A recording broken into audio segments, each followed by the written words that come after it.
Bonjour, aujourd'hui nous allons voir structure et gestion d'un programme logo. Ce cours entre dans le cadre de l'unité 3, la programmation logo, des cours de la 3e année collégiale. Dans le cours précédent, nous avons appris comment écrire les procédures paramétrées. Ces procédures donnent la possibilité de changer ces paramètres dans chaque exécution en écrivant le nom de la procédure suivi par ces paramètres. On a vu aussi comment on peut appeler une procédure dans une autre procédure. L'emplacement et le nombre des instructions dépend du programme Xlogo à réaliser. Qu'est-ce qu'un programme Xlogo? Prenons par exemple le programme Xlogo qui dessine la figure suivante. Il est composé de deux parties. La première contient les deux procédures du programme triangle et carré. La deuxième contient la procédure dessin considérée comme le programme principal qui va réaliser la tâche demandée en faisant appel aux procédures déjà définies. L'ensemble de ces deux parties constitue ce qu'on appelle un programme Xlogo. Donc, par définition, un programme Xlogo est un ensemble d'instructions et ou de procédures bien ordonnées permettant de réaliser une tâche précise lors de son exécution. Par conséquent, un programme Xlogo peut se résumer à trois structures différentes. Une procédure paramétrée ou non délimitée par les deux mots pour et fin, ou un ensemble de procédures écrites dans un éditeur, ou encore une procédure qui fait appel à un ensemble de procédures. Remarque. Un programme est dit pertinent s'il contient en général moins d'instructions ou de lignes de code, plus de procédures paramétrées que celles non paramétrées.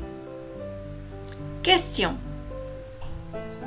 Est-ce qu'il y a une méthode à suivre pour réussir à réaliser un programme pertinent dans Xlogo? Réponse.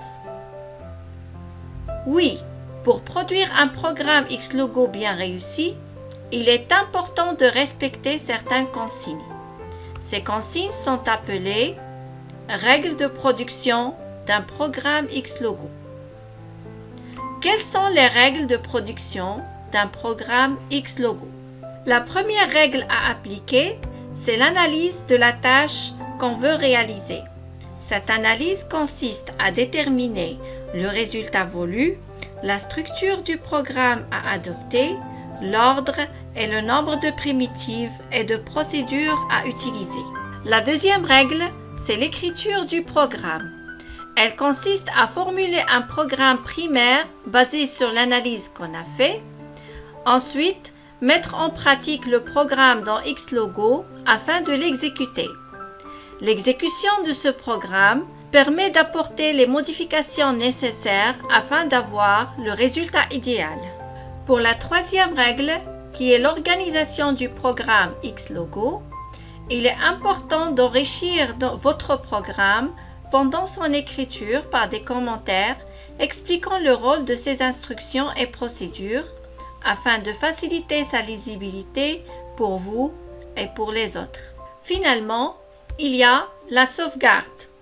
Il faut toujours garder en mémoire sur le disque le programme réalisé. Pour ne pas avoir de surprise, il est indispensable d'enregistrer le fichier de votre programme toutes les 5 minutes. Exercice d'application. Produire un programme Xlogo qui permet de réaliser le jeu de nombres.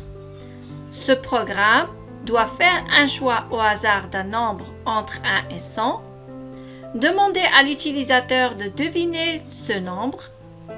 Le programme répondra par plus grand si le nombre saisi est plus grand, plus petit si le nombre saisi est plus petit ou bien joué si le nombre est exact. Pour réaliser ce programme, nous devons analyser ce qu'il doit contenir. Premièrement, il doit y avoir un choix au hasard d'un nombre entre 0 et 100. Pour cela, on utilise les primitives donne et hasard de la façon suivante. 101 veut dire les 101 nombres de 0 à 100.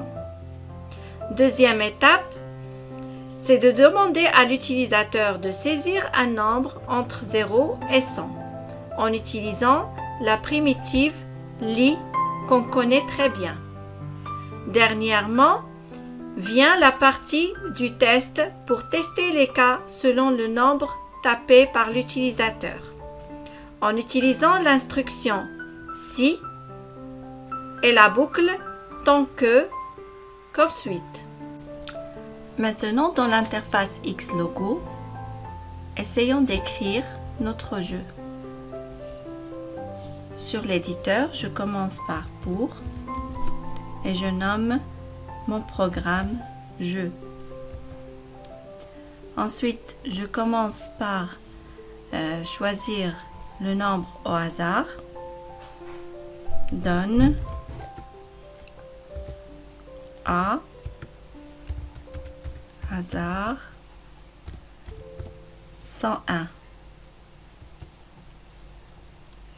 Ensuite, je demande à l'utilisateur de saisir un nombre par l'instruction li.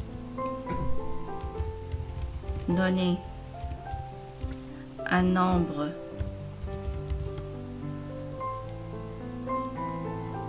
entre 0 et 100 et on va affecter ce nombre à la variable t.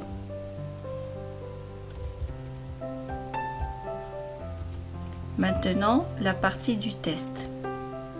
Si la valeur qui se trouve dans la variable a est égale à la valeur qui se trouve dans la variable t, on va répondre par écrire la phrase bien joué. Et on va arrêter le programme par l'instruction stop. Dans le cas contraire, si a différent de t, alors on doit utiliser l'instruction tant que, parce qu'on a la possibilité de donner plusieurs fois un nombre différent au nombre choisi. Donc tant que le nom de l'expression a égale t, c'est-à-dire a différent de t, on doit faire le test si a inférieur à t et si a supérieur à t. Alors j'ouvre le crochet. Si a inférieur à t, alors on va écrire plus grand. La valeur saisie est plus grande que la valeur choisie. C'est plus grand. Et on va demander à l'utilisateur de faire un autre essai. Essaye. Encore. La valeur saisie va être affectée à la même variable t. Donc écrit plus grand, lit, essaye encore. Et on ferme les crochets. Dans le cas contraire, c'est-à-dire si a supérieur à t, on va écrire plus petit. Et on va aussi demander à l'utilisateur d'essayer une deuxième fois. Essaye. Encore. Et on va affecter ça à la même variable t. Voilà, je ferme le deuxième crochet et je mets fin à mon programme. Je ferme l'éditeur en enregistrant et je fais appel à mon programme par le mot jeu. Donc on me demande de donner un nombre entre 0 et 100. Je vais écrire par exemple 50. Il me répond par plus petit. Essaye encore. Alors je vais donner un nombre plus grand, 60. C'est plus petit. 67. Plus petit. 70. C'est plus petit. 80. Plus grand. Maintenant, je vais mettre 75. Plus grand. 74. C'est plus grand. 72. Plus petit, c'est 73. Donc, à partir de cette exécution, je remarque qu'il ne m'a pas écrit bien joué. Alors, je dois apporter quelques modifications à mon programme. Donc, je reviens à mon éditeur et je change la position de la condition si A égale à D et je la mets après la condition de A différent de D. Je ferme l'éditeur en enregistrant et je réappelle mon programme. Alors je vais mettre 50, plus petit, 60, plus petit, 70, plus petit, 80, 90, plus grand, 85, plus petit, 87, plus grand, alors c'est 86. Il m'a bien écrit, bien joué. Pour l'organisation de notre programme, on doit ajouter des commentaires pour bien expliquer le rôle de chaque instruction. Pour ajouter un commentaire, on met le signe dièse et on écrit notre commentaire. Donc, choix au hasard d'un nombre. Ça, c'est pour la première instruction. Pour la deuxième instruction, demande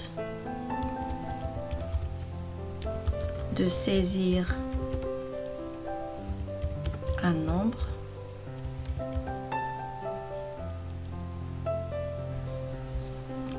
Ensuite, on va commenter la dernière partie qui est la partie du test. On peut aussi ajouter un compteur pour compter le nombre de coups que l'utilisateur a essayé avant d'arriver au bon résultat. Alors pour cela, on crée une variable i, donne i initialisée en 0, puis dans la condition tant que a différent de d, on va augmenter la variable i par 1. Donc donne i i plus 1. Et à la fin, une fois l'utilisateur a trouvé le bon nombre, on écrit la phrase ECPH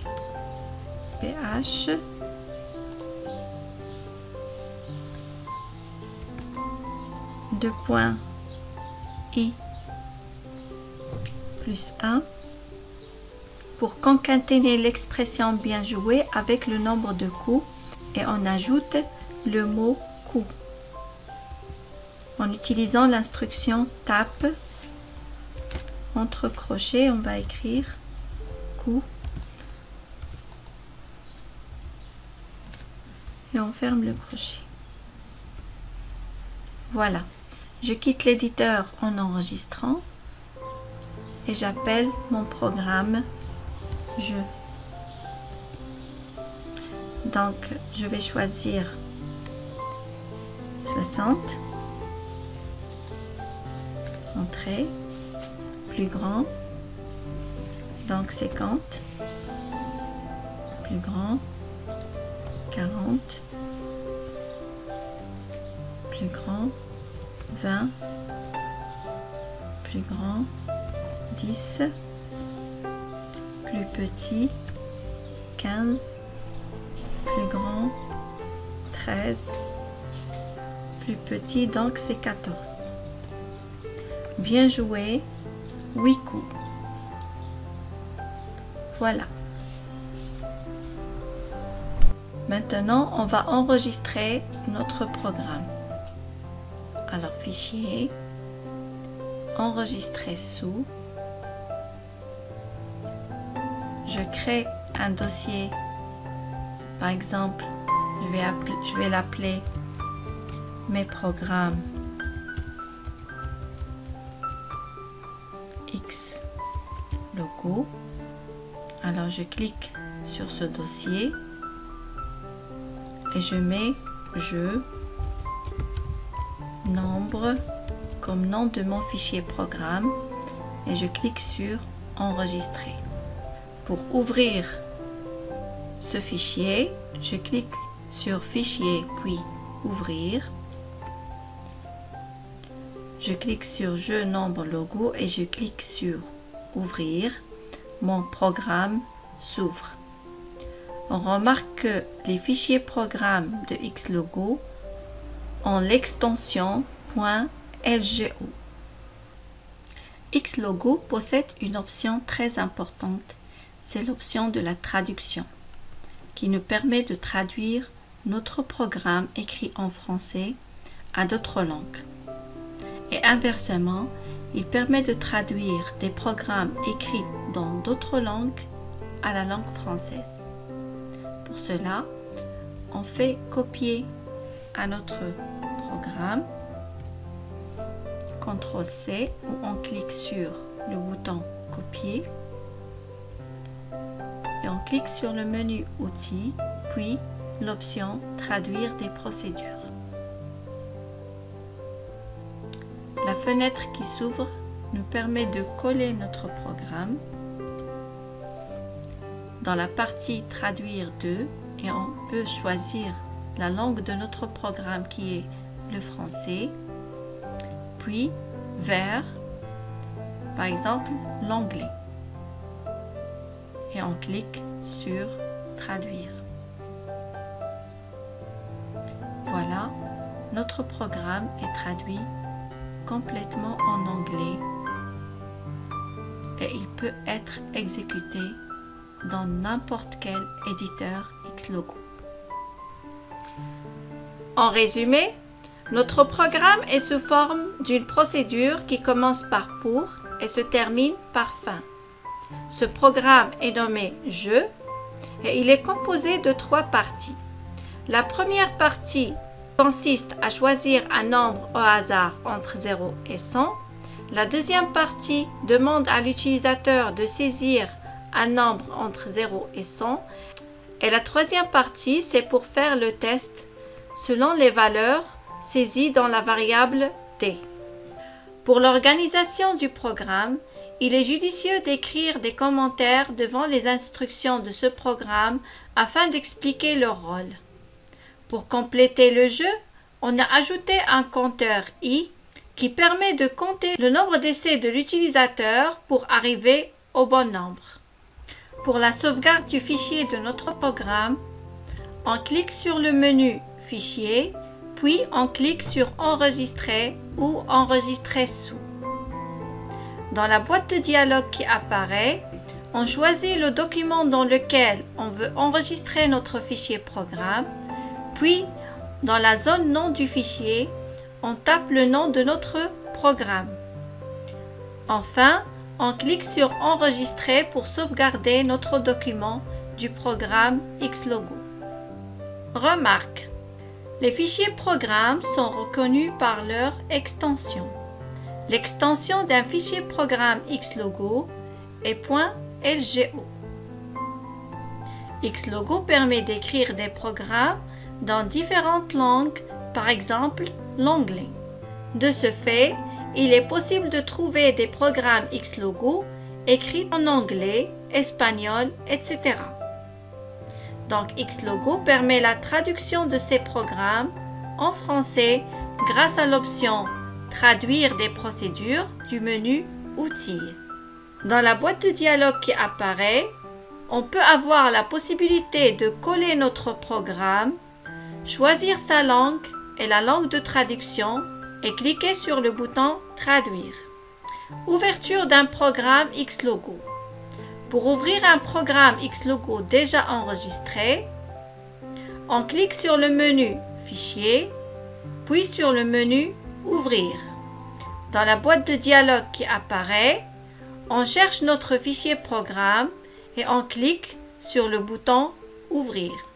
Question: existe-t-il des primitives Xlogo permettant de gérer mon programme Xlogo? Réponse: oui. Xlogo offre un certain nombre de primitives pour la gestion des fichiers programmes ainsi que d'autres fichiers, images par exemple. Parmi ces primitives, on cite catalogue, sauve, ramène, frep et charge image. Comme je viens de dire, Xlogo offre un certain nombre de primitives pour la gestion des fichiers programmes ainsi que d'autres fichiers, images ou d'autres dossiers. Commençons par la primitive catalogue. Alors la primitive catalogue nous permet de lister le contenu du dossier ouvert par défaut. Alors j'écris catalogue et je fais Entrée. Alors elle m'a donné le nom des fichiers qui existent dans le dossier ouvert par défaut. Ouvert, c'est-à-dire si je clique sur Fichier, Ouvrir, le premier dossier que je vais avoir, c'est le dossier Images. Alors ça, c'est le dossier ouvert par défaut ou le répertoire par défaut. Les noms des fichiers qui existent dans ce dossier alors, sont listés par la primitive catalogue. Essayons maintenant de voir comment fonctionnent les instructions frep et charge image. Pour ce faire, on crée une procédure qui permet de charger une image. Donc on va nommer cette procédure photo, puis on utilise l'instruction frep pour activer le dossier image dans le répertoire C. Donc je fais les guillemets et j'écris son adresse. Juste après, j'écris charge image et après les guillemets, je fais le nom de l'image que je veux charger. Les images qu'on peut charger sur Xlogo doivent avoir l'extension soit JPG ou PNG. Donc charge image, j'écris le nom de l'image, par exemple que j'ai ici, poussin p.png. Poussin p.png.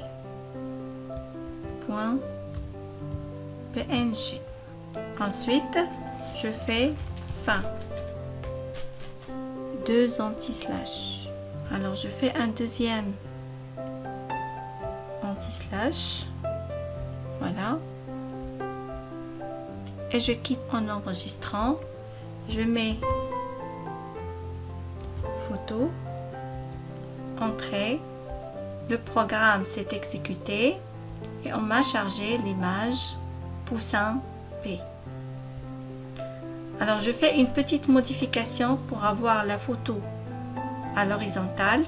Je réouvre l'éditeur et je mets ici tourne droite 90. J'enregistre. Je fais vider mon écran et je réappelle ma procédure. Voilà, mon image est chargée. En résumé, pour charger une image, j'utilise l'instruction FREP pour ouvrir le dossier dans lequel se trouve mon image. Ensuite, j'utilise l'instruction charge image pour ouvrir une image dans la zone graphique de Xlogo et j'écris le nom de l'image avec son extension. Xlogo accepte uniquement les extensions JPG et PNG.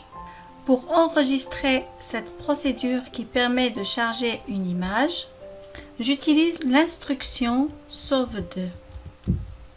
Alors j'écris sauveD et après les guillemets, j'écris le nom du fichier dans lequel je vais enregistrer ma procédure.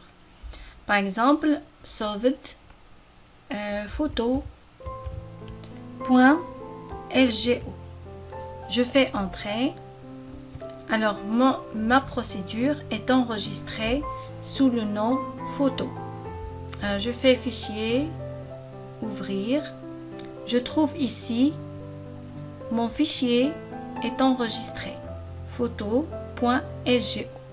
Alors soit je l'ouvre à partir de cette boîte de dialogue fichier ouvrir ou je peux l'ouvrir en utilisant l'instruction ramène.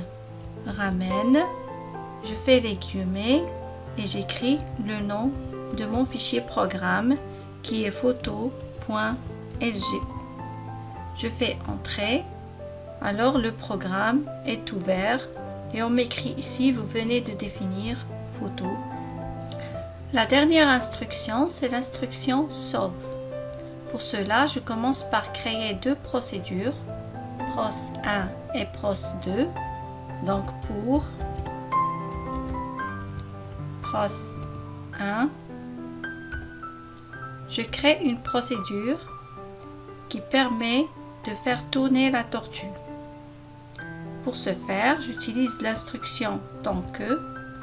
Alors tant que la touche du clavier n'est pas tapée, c'est-à-dire égale à faux,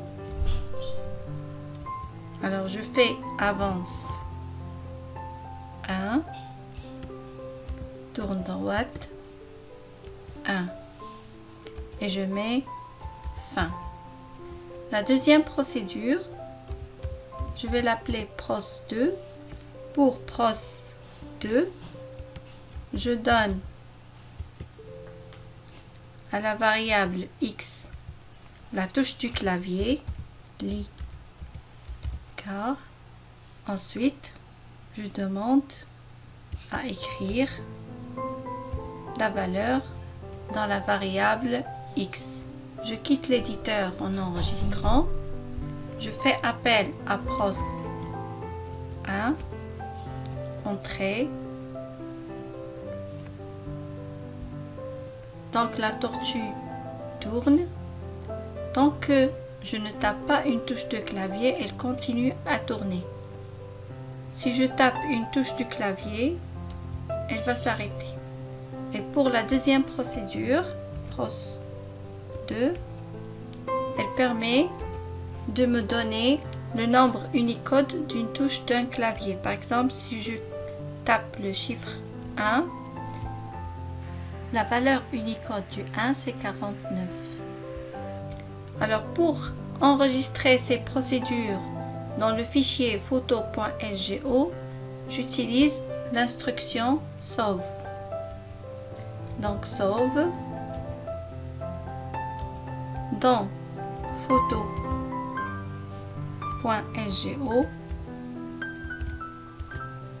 j'ouvre les crochets et je mets pros 1 espace pros 2. et je fais Entrée. Maintenant, les procédures PROS1 et PROS2 sont enregistrées dans le fichier programme photo.sgo. Je clique sur Fichier pour ouvrir le fichier programme. Fichier, Ouvrir, photo.sgo. Je clique dessus et je clique sur Ouvrir. Alors je vois que PROS1 et PROS2 sont enregistrés. D'où les primitives de gestion d'un programme Xlogo sont comme suite. La première primitive, c'est catalogue. Elle donne la liste des fichiers Xlogo enregistrés. La deuxième primitive, c'est sauveD. Par exemple, sauveD exercice.lgo enregistre l'ensemble des procédures dans le fichier exercice.lgo. La primitive sauve exercice LGO PROS1, PROS2 enregistre les procédures PROS1 et PROS2 dans le fichier exercice.lgo. La primitive ramène exercice.lgo permet d'ouvrir le fichier exercice.lgo. La primitive FREP permet d'activer le dossier image dans le disque local C. Charge image, par exemple maphoto.jpg, affiche le fichier image ma photo. Bon courage!